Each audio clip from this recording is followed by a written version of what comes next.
يعني كل شيء صار موجود.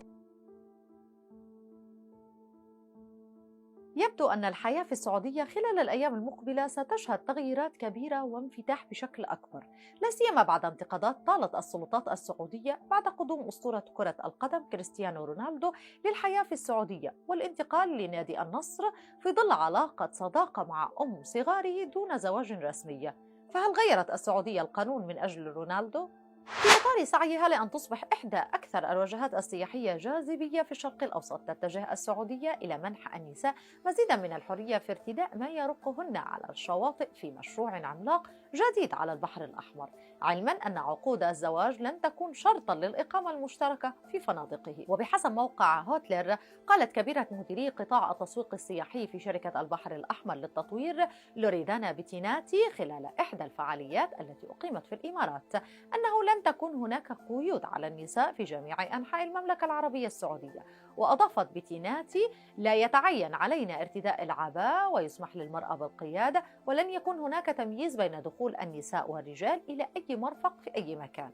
وتابعت: لن تكون هناك مشكلة في البقاء في الفنادق إن لم تكن متزوجا، لن نسأل رجلا أو امرأة يحجزان فندقا إذا كانا متزوجين أم لا، وستكون المرأة قادرة على ارتداء البيكيني في وجهات البحر الأحمر. وفقا للموقع، فقد شهد الحدث الذي أقيم في دبي مناقشة شركة البحر الأحمر العالمية لخطط البحر الأحمر في عام 2023 وما بعده، مع الإشارة إلى أنه في مايو القادم سيفتتح البحر الأحمر فنادقه الثلاثة الأولى، وعند اكتماله في عام 2030 سيضم البحر الأحمر 50 منتجعا يوفر ما يصل إلى 8000 غرفة فندقية وأكثر من 1000 عقار سكنية في 22 جزيرة و6 مواقع داخلية. وستشمل الواجهة أيضا مطارا دوليا ومراسي فاخرة وملاعب جولف ومرافق ترفيهية. وفي ديسمبر عام 2021 تم تشكيل هيئة سعودية للبحر الأحمر مخصصة لتنظيم وجهة البحر الأحمر. وفي أغسطس عام 2021 افتتح شاطئ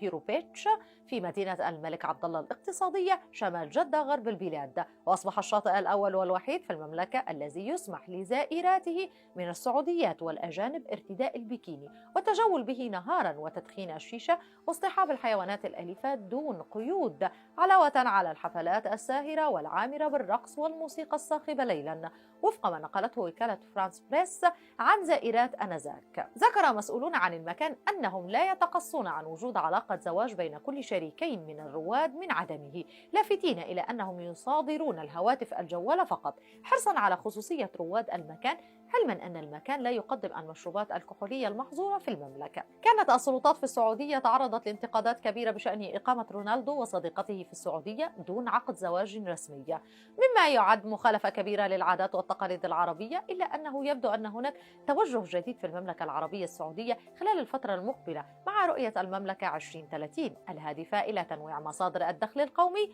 وعدم الاعتماد على النفط فقط. فكانت أبرز التحولات الاقتصادية وباتت السياحة والاستثمار في الترفيه من أبرز أعمدة هذه الرؤية. هل يجلب هذا الانفتاح الانتقاد إلى الإدارة السعودية؟